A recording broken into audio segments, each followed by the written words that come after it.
Let me ask you, any of you again, how important do you think it is that the National Cancer Institute come out with a clear guideline that, yes, says what the minimal risks are, but goes back to the 1993 standard of recommending mammograms between the ages of, well, I don't know if they were at 35 or 40, but either 35 or 40 to 49 every other year, and then annually after that.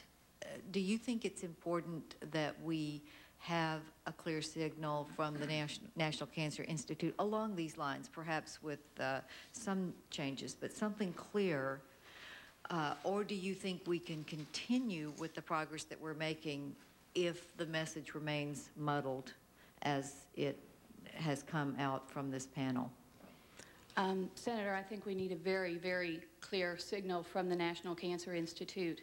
And although the points are very well taken and we agree with them that women should be presented with all of the data, both the benefits and the risk of mammography as we know them to be today, that a very clear signal is important for those who either do not have the time or the interest in reviewing all of the data themselves and rather would rely on others' recommendations. And also because it will be critical, we know, in ensuring insurance coverage for women in the younger age bracket that might otherwise not happen because the guidelines are not definitive, and therefore it would give any third-party payer a rational excuse, if you would, to not cover mammography for this group. In addition, it simply sends confusion. One of the speakers spoke earlier, and we've seen this again and again as we've spoken to our constituents, not only for the age group 40 to 49, because 50 nor 40 is a magical cutoff point. It sends an unclear message about the value of mammography overall, and we're concerned that it might then also cut into the utilization of mammography for women in the older age groups as well as those younger than age 50. Earlier that reflects the importance of the NCI coming out with a specific statement is the very one that Senator Specter made.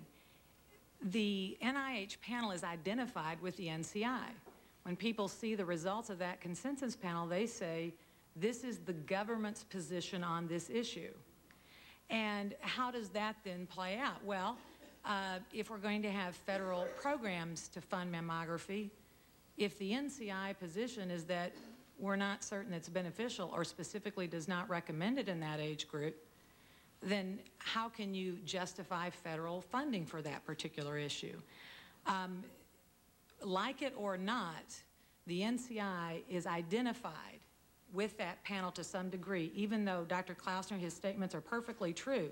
The panel was designed to be independent, divorced from the government, yet the perception is that this view reflects the NCI. So the NCI needs to come out with a specific statement of what their opinion is, okay? If they do not think it's appropriate for women to be screened, they need to say that's their opinion and the reasons for it. If the reasons in public health policy are related to cost, that needs to be stated. We do know that mammography in women in their 40s can detect small cancers, and there is data to support that. It is not a benefit that is confined to women in their 50s or in their 60s.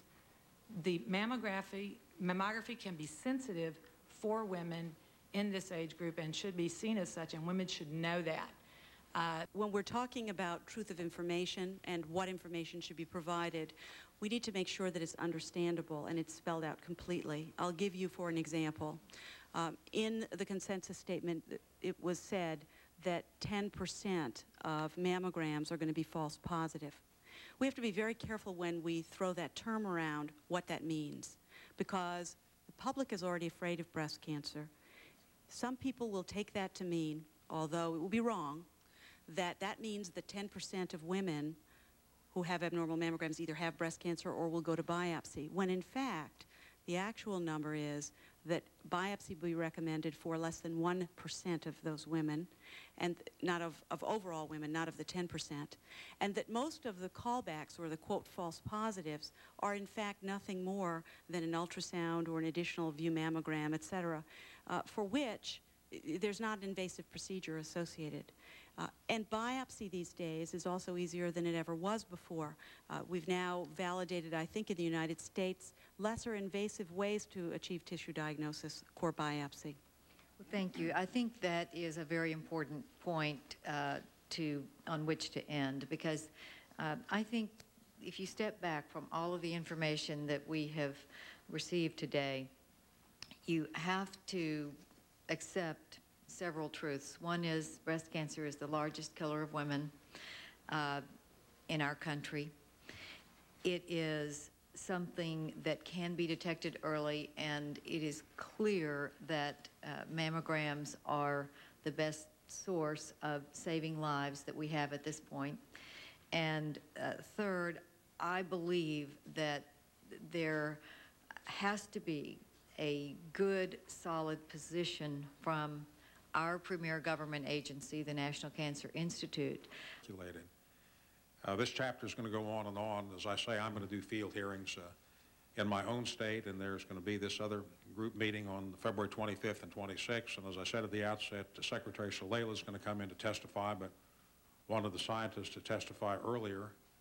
But this is all very important as it impacts on the work of the subcommittee and our appropriation process, and obviously, most importantly, on the impact of women who have to make these important decisions.